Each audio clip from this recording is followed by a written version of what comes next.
What's going on, everybody? It's Matt Harmon here with another edition of the Reception Perception Mailbag. It has been a minute since we've done one of these. I believe we did one in November during the regular season, sort of a mid-season check-in. But I think now with free agency mostly in the books and we're turning our attention to the draft, it's a great time to open up the mailbag again.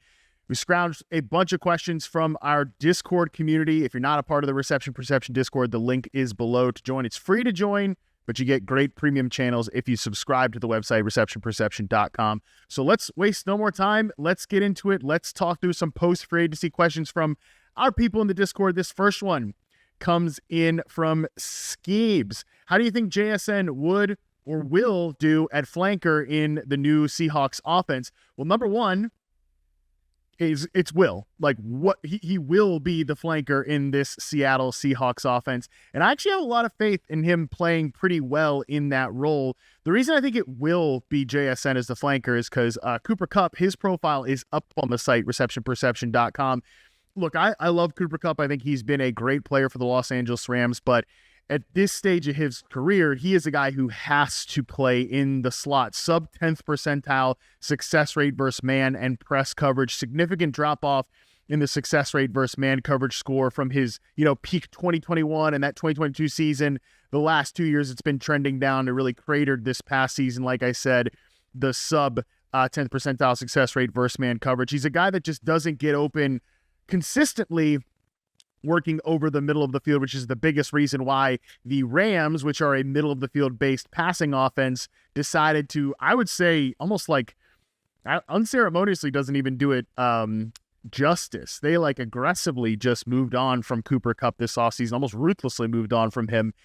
He's a guy who can help them in the slot, Cooper Kupp, but I don't think he is I just don't know that this signing is going to work out to a really, really high degree for the Seattle Seahawks. We're going to have a whole video, James and I, breaking down the Cooper Kupp signing here on the channel pretty soon, so make sure to check that one out. As for JSN, though, man, this is a guy that was one of the best man coverage beaters in his draft class in 2023. As a rookie, he was at 72% success rate versus man coverage. And I haven't charted out his full season from last year, but in the back half of the year, it was one of my favorite stats from the regular season. From week 10 on, he led all wide receivers that were real true starters with 4.56 yards per route run against man coverage.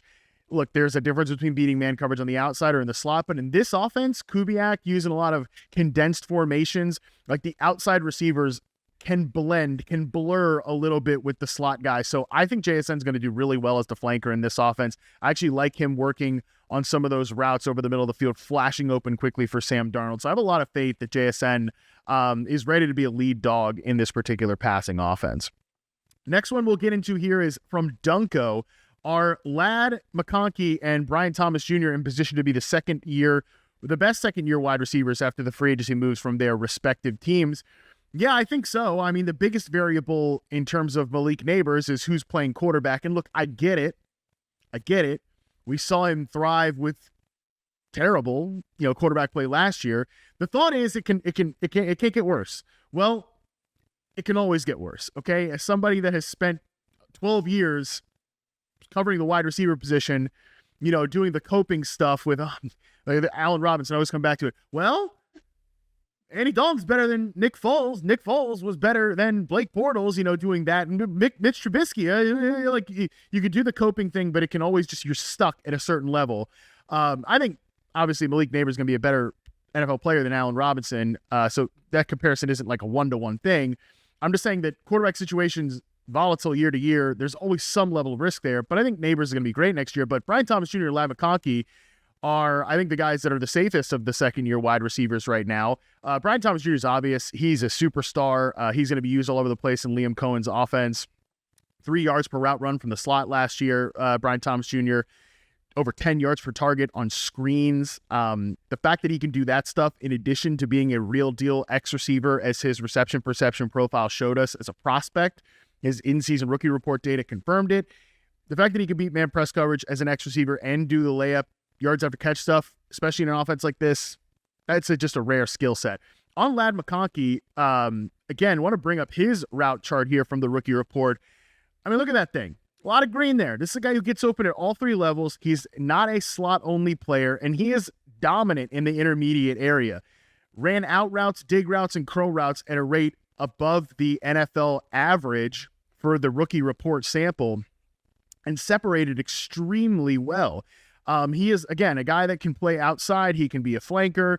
I think in 2 receiver sets, he's your flanker. In 11 personnel, he's kicking to the inside, and he's obviously paired with a great quarterback. So Ladd McConkey, they're going to draft somebody at the wide receiver position.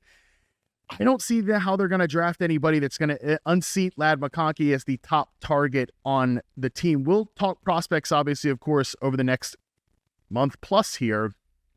But I just think Ladd's in such a great position there. So I feel really confident with him as the number 1 target on that team, attached to a great quarterback in an ecosystem that should be getting better second year under Jim Harbaugh. Next question here from Spectral Shade in the Discord. Question: if you were running the New England Patriots, how would you address the wide receiver room in the draft? Well, first of all, again, not sure when we're going to drop this, but it is worth noting that Stephon Diggs is visiting the New England Patriots. He was there, I believe he got there last night, Wednesday night, the 19th, as we're taping this. He had dinner with the staff. He was doing a medical evaluation. I think that's a pretty good sign that he could end up signing with the team. If I was the Patriots, and I said this before he even visited there, I would sign Diggs, obviously pending medical, but I think he's the separator that can really help them. Still over 70% success rate versus man and press. In his RP profile last year, he can still get open, even if he is a declining player. He's not going to help you vertically. And in the draft, I do think you're kind of open to anything. Diggs played mostly in the slot last year. I think I would probably try to kick him outside as a flanker because he could still beat man coverage. And you have a lot of like slot receiver prospects on this particular depth chart. Like Jalen Polk is a flanker slot. You could use those 2 guys in rotation if Polk is able to. I mean, he was put in a terrible role last year. He obviously literally dropped his opportunities, but also I think he was set up to fail with how they used him. Maybe you can still get something out of there. If not, Pop Douglas is obviously a viable starting receiver. You really need an X unless Javon Baker's going to come out of nowhere, which he was a pure developmental player. I'm not sure that this new staff is going to want to develop him necessarily. So dart throw. If I'm the Patriots, I am hoping that quarterbacks go in the top 2 quarterbacks go in the top 3, and we take Travis Hunter at the 4th overall pick and we make him a full-time receiver. I think people that are in the Discord now and have seen the sneak preview data for reception perception on Travis Hunter know this guy is incredible. He is a great wide receiver. Obviously, he could be a great corner. He could be a great 2-way player, but if he just focuses on wide receiver, he could be a special player. I think clearly the best wide receiver prospect in the draft if he focuses fully on wide receiver. So if I'm the Patriots, that would be my solution to the offensive line position, or excuse me, the wide receiver position. Obviously, you got to focus on the offensive line as well. That's a Freudian slip. Next one coming in here from Deku25. What can we expect Ricky Pearsall's role to be in San Francisco early in the season with Ayuk likely still recovering and Debo now in Washington? Really excited about Ricky Pearsall in year 2. Pearsall was one of the prospects I really liked in last year's draft class. He was an over 75% success rate versus man coverage player, top 5 in the class in man and zone success rate, can get open. Not the best press beater, which is why from a role perspective, I expect him to be a flanker slot player. Again, in 2 receiver sets, let's assume Ayuk isn't starting the season. He's not available because it was a multi-ligament knee tear. I think Jennings is our X. Flanker, it's Ricky Pearsall in 2 receiver sets. When we go to 11 personnel, they signed Demarcus Robinson, who has experience as an X receiver in Sean McVay's offense with the LA Rams. You're probably looking at him as the X receiver. Jennings is your flanker. Pearsall is your slot. Wouldn't shock me at all if Pearsall ends up being the leading target getter in that offense early on at the wide receiver position until Brandon Ayuk gets back. And we'll just have to see what Ayuk is from a physical standpoint, hoping he can at some point get back to that 2023 form with whenever the injuries in the backseat and no more contract nonsense. But obviously there's a lot to consider with Brandon Ayuk there. Next question we've got from Skleebs. I got 2 from Skleebs in here. Wow, that's a double bonus for you. Shout out to you. How do you think the combination of Justin Fields entering and Devontae Adams leaving the picture affects Garrett Wilson's outlook? I am not 100% sure how I feel about the Wilson-Fields connection just yet. I will say, I don't want to ignore the fact that these guys played together in college. It's not 100% like the success on this or anything, but with Tua and Jalen Waddle, those guys had instant chemistry. They played together in college. Devontae Smith and Jalen Hurts, instant chemistry. They played together in college. Obviously, Joe Burrow and Jamar Chase. there are examples of this really working out for guys who just have that communication kind of in the back with each other. With Wilson particularly, what I think is interesting is that he's obviously a great man coverage beater, 78.6% success rate versus man in 2023, 82% against zone, another great number. Guy can just separate. He's probably the best pure separator that Justin Fields has worked with in the NFL, because DJ Moore's like a great all-around receiver. He's more of like he could do stuff after the catch, but he's a pretty good route runner as well. There's not quite a perfect overlap between their skill sets, but the fact that we've seen Justin Fields have a good year when he can just hyper-focus and hyper-target one guy with DJ Moore, I think that's a decent sign for Garrett Wilson, but I do expect this to be a very low-volume passing offense in New York. The Justin Fields signing reeks to me of like defensive head coaching core, right? Number one, we're going to run the piss out of the ball in New York. They've got a decent offensive line that's kind of on the come up there, young prospects. They got 3 interesting running backs in Pearsall, obviously number 1, Braylon Allen and Isaiah Davis from last year.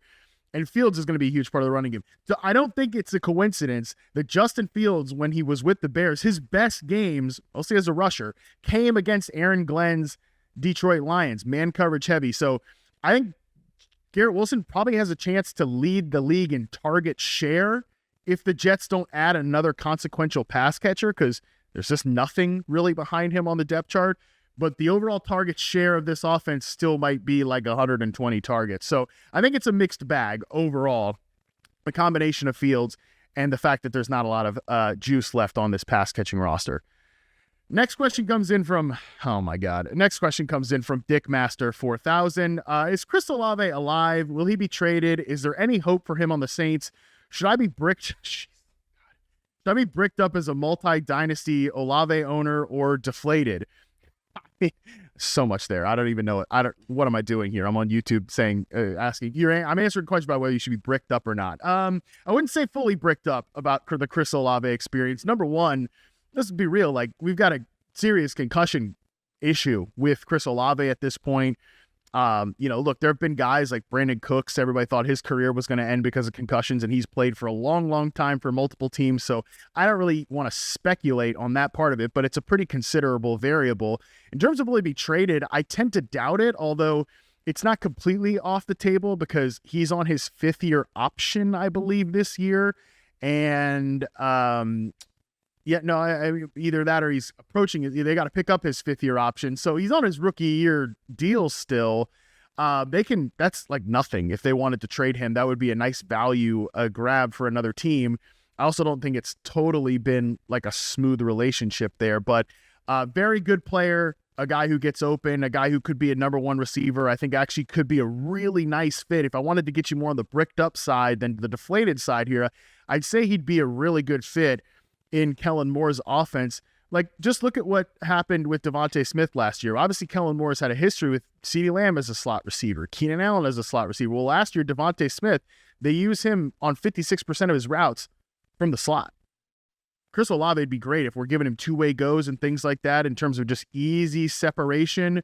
I like that. It's just, again, how often is he going to be on the field? And can we finally get the Derek Carr connection with Chris Olave? That has been a little bit of a struggle. So I'm a little bit mixed bag there on the Chris Olave stuff, although I really do love the player and still want to continue to bet on him.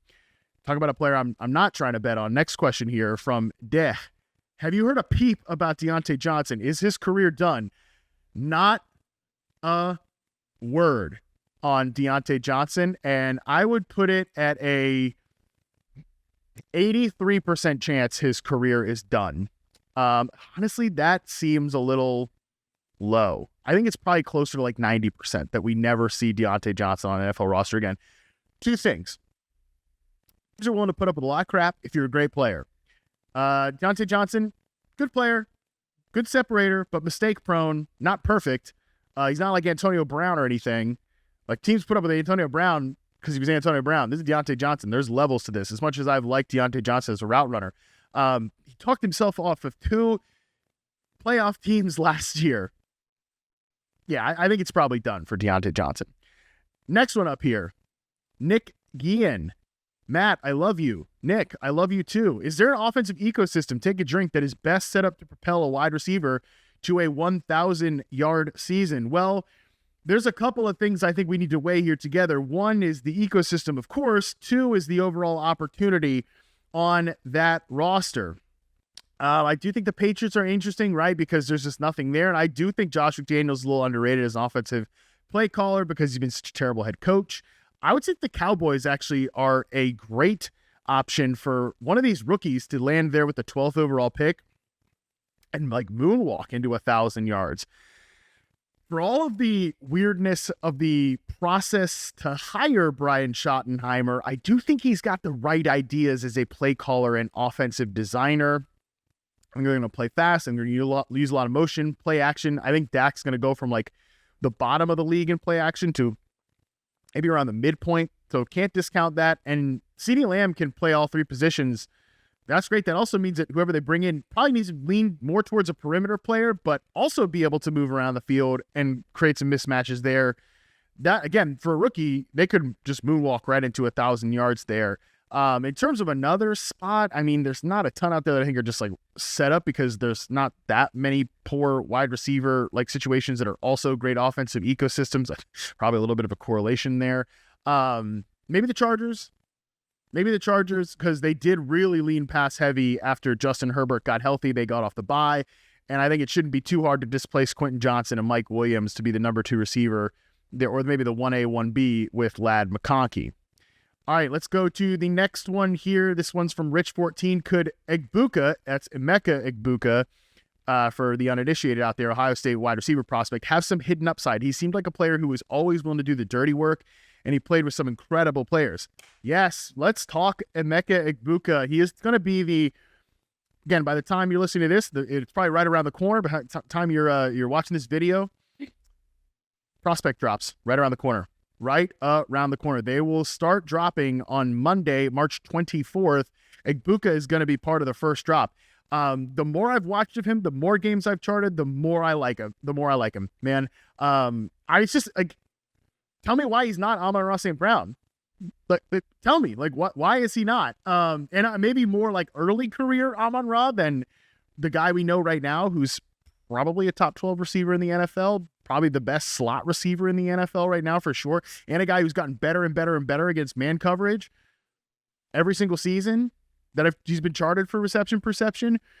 Egbuka right now, and again, I need to add one more game on him, but right now he's over 83% success rate versus zone. He's hovering right below 70%. He's got some pretty decent press coverage reps.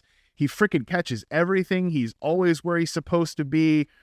Sounds that really does sound like Amon-Ra St. Brown, even if he is a slot mostly player. So again, the hidden upside here, Rich, to your question, where does he land, right? What's the ecosystem? If we're drinking again, what's the ecosystem? Because there are spots where that power slot receiver over the middle of the field is so needed. I come back to the Texans, like he goes to Houston. He's working in tandem with his old buddy CJ Stroud from Ohio State, and Nico Collins is the X receiver. I mean, he's going to pile up targets. It's like exactly what they need. But I think there's also other places, again, that can kind of accentuate that power slot archetype. And I think he'd be just, again, a great fit. So yeah, the hidden upside for him is that it's going to be described as, oh, he's a number 2. He's always been the number 2. He's always been the number 2. And he probably is a really great number 2. But in the right situation, like a Lions offense, right, that wants to attack that middle of the field, that wants to just hammer to that position, you got the right quarterback pairing as well. That's a big part of this too. Amon-Ra St. Brown is so productive because he's got a quarterback that loves to work over the middle, loves that safety blanket, and works really well against zone coverage because Jared Goff's extremely smart at reading that middle of the field. If you get Egbuka with a player like that, that's where we're talking about hidden upside, and all of a sudden all the dynasty bros are like, oh, is this a top 5 dynasty receiver? It's not impossible. It's not impossible. There's a little bit of hidden upside there. Next one here from D. Meyer 24. What dynamic does Josh Palmer bring to the Bills? Does he have the man press beating chops to help Coleman have more scheme versatility? I'm still trying to wrap my head around the Josh Palmer stuff, to be honest with you. I probably am going to end up charting him this offseason. I wanted to do it last year, but again, people that subscribe to the site, watch my content, knows tough August for my family last year. So we obviously had to postpone any of those profiles. Didn't get to Josh Palmer last year. Didn't end up mattering too much with the Los Angeles Chargers. I don't know. I don't see him as the separator that some other places do. To to me, I mean, especially early in his career, he was not a guy that could get open. I definitely think he brings you a little bit of like dirty work ability. Kind of, I think to me, I look at him as like a souped up version of what Mac Hollins brought to the team last year, which again, I think they could probably have played Hollins at X receiver and allowed Coleman to move around and do some flanker stuff. They also wanted Amari Cooper to be the X receiver last year. So maybe if Josh Palmer can simply play that position, it does allow Keon Coleman to move around more. But if they just see Keon Coleman as that kind of big body, dunk on you, ball winning X receiver, maybe that's where they leave him. And they kind of disagree with my evaluation on Keon Coleman as more of a power slot type or more of a move around the formation type, work in concert with Khalil Shakir there on condensed formations and stacks and bunches. I don't know. I'm a little skeptical that Palmer is the man press beater to help Keon Coleman in this way that you're kind of outlining here. But again, I'll probably chart him this offseason and maybe I'll revisit this take. That's one to kind of keep on the back burner. Next one here comes from J Money Steck 97. Can you explain the traits you look for when projecting players to each wide receiver alignment, X, Z, slot, and the routes typically ran by the players in those positions? This could probably be its own like YouTube breakdown on its own. And if you want to see me do something like that, maybe leave it in the comments. We'll try to get to it during the slow months of the off season as if those exist. But yeah, let me know if you'd like to see something like that. I'll quickly go on X receiver here. This is, again, maybe you want him to be a big body. I do think there's like a minimum, right? Like, great example is Elijah Moore. It's a press man beater and reception perception. Like, oh, he can play outside, beats me in press. Well, he's still a small player. How many quarterbacks want to take that throw? So like, there's probably a bigger body guy there, at least like in the Brandon Ayuk size. I think you're looking for that and bigger. Ayuk also has like a huge wingspan, but they have to be able to beat man and press coverage. If you're going to be an X and you're going to be a high targeted player, you have to beat press man at least 77, or at least 70. 70% success rate versus man, 70% success rate versus press. That's our starting point, and we can go up from there. Again, ability to win downfield is also critical there. X receiver routes, we're talking about some big overs, digs, curls, working back to the quarterback on man coverage, and slants and nines. That's kind of your X receiver route tree. Although that obviously, again, that varies. You want them to run every route on the tree, really, if they're like a true number one alpha X. Z, you can be a little smaller player. You can move around. You could be, it's less important to beat man coverage, although still important because you're playing outside. And zone coverage ability is more important for these guys. So think about your Jacoby Myers types.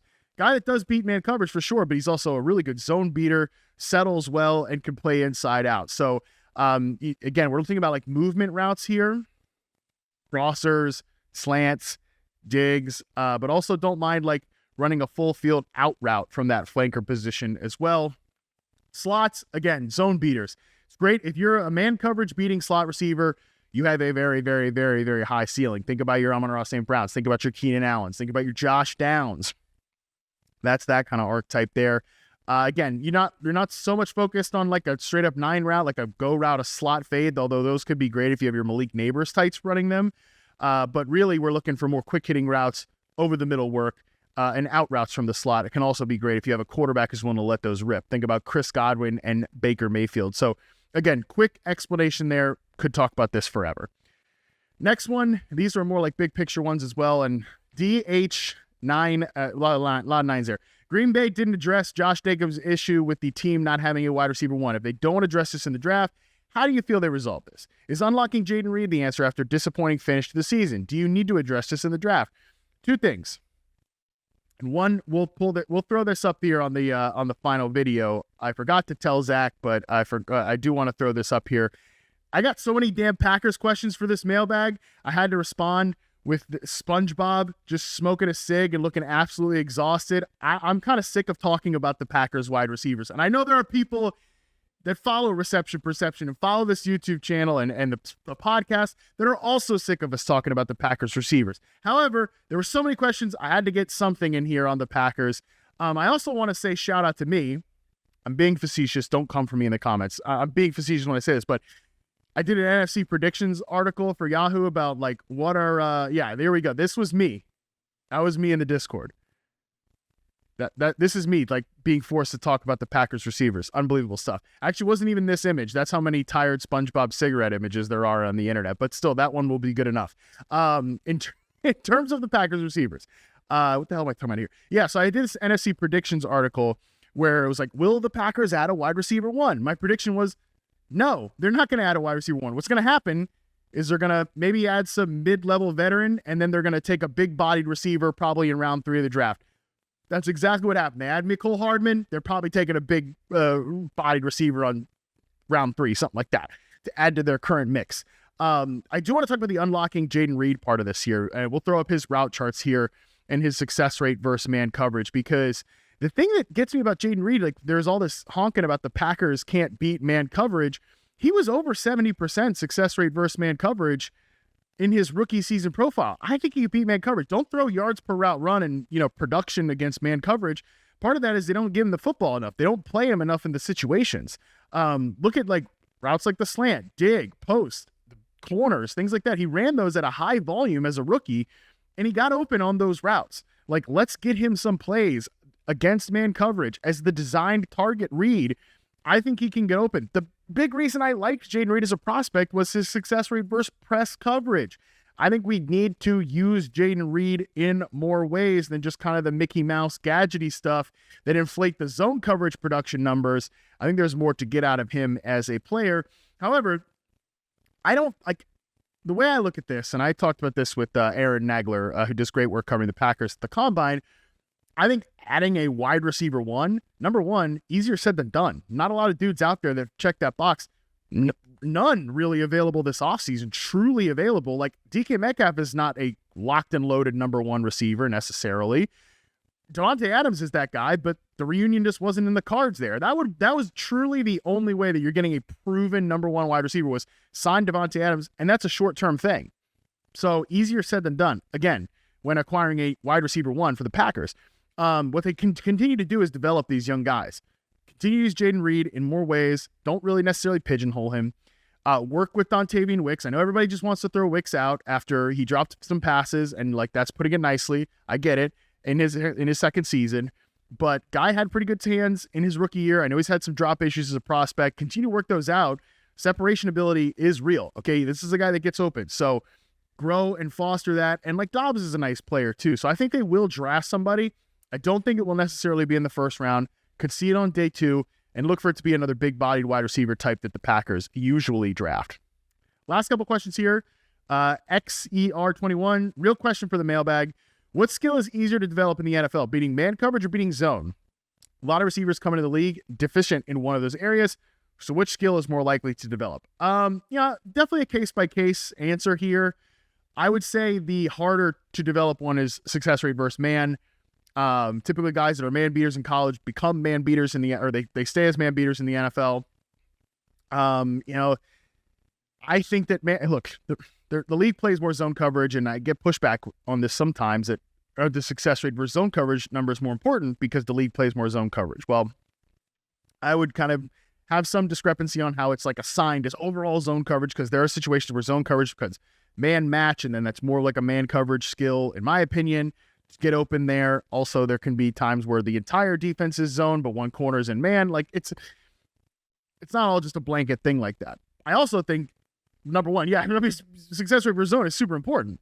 It's great to have a zone beating receiver, but I think the man coverage matchup is more on the individual player's like ability to control that, right? Like the ability to get open versus man is more on the player. You can scheme open against zone. So I would say the zone number is probably the one that can be boosted, but I still think success rate versus zone for prospects, when it's also complemented by solid man coverage numbers, to bring it back to the Emeka Egbuka point, I mean, great success rate versus zone coverage numbers, solid man coverage numbers, I'm willing to bet that he can continue to grow and foster that zone beating ability, because it depends. Like some of these guys, it's scheme, it's Mickey Mouse target boosted. Other guys are just really damn good working dig routes over the middle, working slant routes over the middle, which is a guy like Emeka Egbuka. I certainly would fit into that category. Final question here from Luke B. Will Matt ever start charting his success rate with his grilling / meal prep / barbecue? I always like to end with a non-football question, so that is our non-football question of the RP mailbag here. Definitely not. Don't want to. I chart enough. I can't imagine charting more things. I will say, in terms of what, if I had to estimate an overall success rate, it's definitely not 100%. I think I'm certainly over 70%. I feel really good about my work as a, barbecuer, grill master, certainly meal prep. Okay. Like, there are people in the gym like, oh, look at my meal prep. And it looks horrible. Like, how do you eat that stuff all the time? Like, I can eat the same thing every day, and I mostly do eat the same thing every day, but it's got to be good, okay? Like, my meal prep for my chicken that I eat every damn day, I'm smoking that thing, okay? So that's a lot of volume. Sometimes a lot of volume could bring down your overall success rate, but it's got to be good, man. I can't just have, like, baked chicken. Give me a break. Season your food. Find a good way to smoke it, grill it, whatever. It's got to be good. It's got to be edible. All right. With that, that is going to do it for another edition of the Reception Perception Mailbag. Thank you all for joining. Couple of things, more than a couple. If you want to do stuff like this, you want to be a part of the Discord community, the link is below. Check it out. Join. I also would encourage you to subscribe to receptionperception.com. We've got so much stuff going on there. I've got free agent profiles on the site right now. Draft prospect profiles will be going up starting this coming Monday, and every week leading up to the NFL draft, going to be hammering this draft class as we always do over there. Dynasty ranks are getting updated very, very soon, and Corey Kinnan is throwing up some quarterback charting prospects. Yes, we have a new quarterback charter at receptionperception.com, so lots going on there. Grab yourself a subscription. Also, subscribe to this channel, like the video, drop a comment below, feedback on one of my answers, telling me I'm an idiot, suggestions for future content on the channel. All things apply. Until next time, I'll catch y'all later. Thanks for watching.